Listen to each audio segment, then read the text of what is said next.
The latest Newspoll is out and the coalition is failing to gain ground, with 55% of voters saying they don't believe the coalition is ready to govern. And Opposition Leader Peter Dutton's personal approval rating has dropped, while the Prime Minister has increased his lead. He's gone from 5 points to a 9-point lead in just the past month.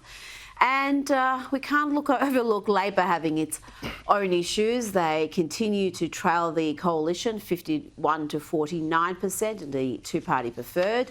Labor's primary vote is on 32%, trailing the coalition on 39%. Let's bring in Senior Fellow and Chief Economist at the Institute of Public Affairs, Adam Creighton. Adam, what do you make of this data? It's not particularly great news for either side. But I think the Prime Minister will be happy that he's increased his lead over the opposition leader. Yeah, certainly that's true. Look, in the 6 weeks or so that I've been back in Australia, obviously I've been watching politics, I have noticed that over that 6 weeks, I would say that Dutton's chances have been marginally declining. And also in that space, he's been more and more like the Labor Party. So, for instance, Labor proposed the $8.5 billion on Medicare, and then straight away Dutton backed it. So all that good stuff, at least from my point of view, from last year that we saw on the nuclear energy and so forth, that's, I think, when the opposition leader was doing much better. But now his chances are declining. So that's... Yeah, I do wonder about some of the advice he's receiving. It took the Liberal Party 10 months to oppose The Voice, which they should have done in approximately 10 minutes, because it was on the face of it bad policy, didn't need to see further detail.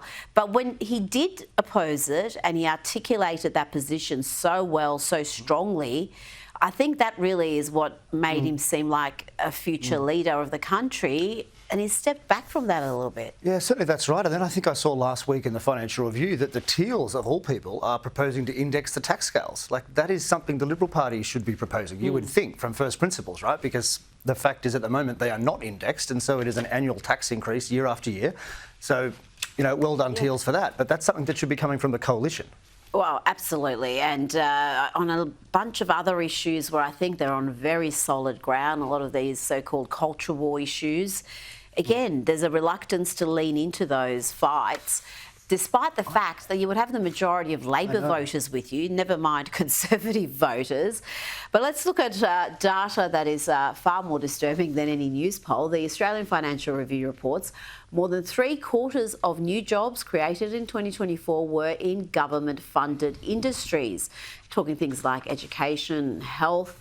Now, about 1/3 of the 487,000 jobs created last year were in the public sector, but more than 3/4 of all jobs were underwritten, essentially, by the government. Adam, that's not great news. And not surprisingly, guess what? Productivity has also plummeted. Yeah, certainly the productivity in these so-called non-market sectors has historically, and still is, been very low. Basically, the fact that more than 3/4 in the public sector is very, very concerning for Australia's future prospects, because obviously all these workers are financed from tax revenue. And of course, tax revenue slows economic growth. It's actually worth pointing out that on the IPA's own research, it's actually worse than 3/4. It's more than 82% of jobs since August 2022 have actually come from the public sector. So 2.5 years, so not just the past year. It wasn't. So the growth's extraordinary, because overall, if you look at all of the jobs in the economy, I think 18% are in the non-market sector, and yet that relatively small sector has accounted for more than 80% of the new jobs. Very worrying. I wonder what percentage the NDIS and all the related industries are responsible for, because that just seems to be completely unsustainable. We certainly saw Bill Shorten. I think he said that 500,000 people were employed because of the NDIS. Now, they are probably classified as private sector workers on some measures, right? But of course, in reality, they are really public sector workers, and they are a drain on the productivity of the economy, it must be said. Oh, absolutely. And I think it's like immigration, where you can bring in an influx of people and really game the data and make it look like you've had a big growth in GDP and everything's going well, we're having economic prosperity and growth. But when you look at the per capita data, it doesn't look so flash. And this seems to be a little bit of that. Yeah, the job numbers look great. Unemployment is at a low level, but if the taxpayer is underwriting all this... And look, they certainly are. I mean, we've had over the past 3 or 4 years the biggest increase in income tax in real terms pretty much in 30 or 40 years in Australia, and yet both sides of politics go on about so-called tax cuts, the stage 3 tax cuts. Well, look, inflation was far worse, and so because those brackets aren't indexed, people have actually had a big increase in tax, and all of that extra money has been spent on these sorts of public sector jobs. It's very worrying. Both sides are not really putting forward good solutions for Australia's future. Now, the WA election was over the weekend. The Liberals performed terribly. The government has been returned, the Labor government, with a massive majority. I'll be talking to Professor Ian Plimer about that a little bit later, but is this good news for Anthony Albanese? Or I've heard some political experts say it's actually bad news because whatever grievances West Australians have, they'll take it out on him rather than their state government. Look, it's hard to know. Western Australia is so far away. I'm not an expert. Like it's almost like a country to itself. But that said, look, I think overall probably bad for the coalition because they were expected to pick up more than 5 or 6 seats, and I think that's all they're going to end up with in the parliament. So they've done pretty badly. They've got. It kind of reflects Victoria's state poll, right? There was a big swing away from Labor, but it didn't really go to the Liberals very much.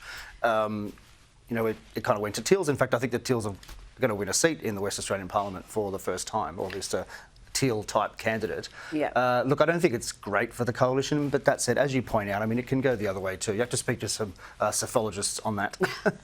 I guess we'll find out in a month or two. It's not too far away. Let's talk about something a little bit different. Veteran comedian David Hughes. He was forced to remove a group of women from his show at the Adelaide Fringe Festival because, well, they kept chattering away. They kept just disrupting the show, annoying people sitting around them. Let's have a look at the footage, and you can see Hughesy gets pretty angry here. He gives them a couple of warnings and then he loses it. So that's it. No, I'm sorry. This is my show.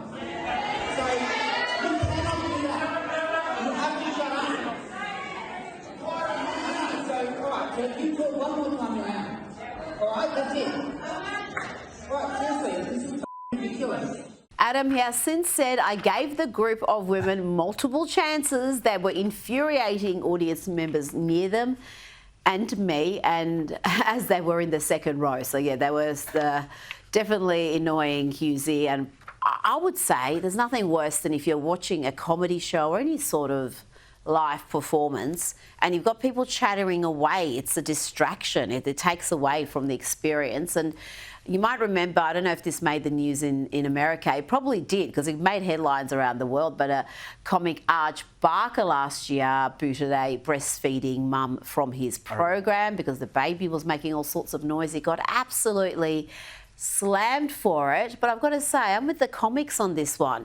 That mum and baby went on the project to protest what had happened, and even during a TV interview, the baby's making little noises. As cute as it may be, it's actually very disruptive. Yeah, look, certainly I'm with both of these comedians on this. I think the bigger threat, though, for comedians generally in Australia is all these impositions on free speech, these new laws that are being passed by state parliaments, especially in Victoria and New South Wales, where it is now illegal, I understand, to severely ridicule a group, quote unquote, severely ridicule. So stand-up's going to get very, very hard. So maybe these women did not find him very funny, but even so, they were being very rude and they should have been asked to leave. Oh, absolutely. If you're sitting in the second row or really anywhere where there's people around you, you've just got to shush it unless there's audience participation called for. Adam Creighton, I thought we were going to fight about that one. I thought you were going to take the ladies' side, but here we are. We're sorry about that. Unity ticket behind Hughesy. Thanks for your time tonight.